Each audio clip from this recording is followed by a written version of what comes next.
चलिए जी, एनसीईआरटी का first solve example discuss करते हैं।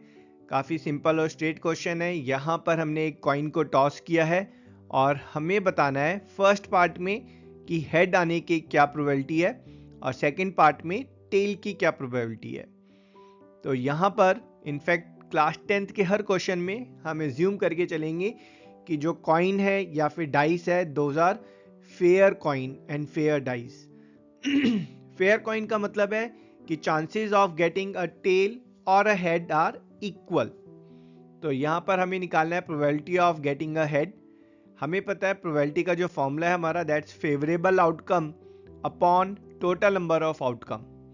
कॉइन को टॉस करने पर जो टोटल आउटकम्स हैं, those are, it can either be head और a tail, so two outcomes are possible. And out of this favorable outcome, that is to get ahead, and that's possible only in one way, and thus probability of getting ahead is 1 upon 2. That's our answer for the first part. Second part, find probability of getting a tail. तो again probability of getting tail formula हमारा same लगेगा, favourable outcome upon total outcome. Favorable outcome is to get a tail, which is again same 1, and total outcome will remain same, that's 2. So probability is 1 by 2.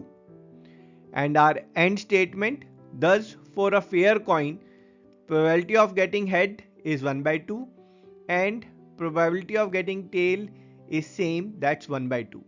And that's our answer.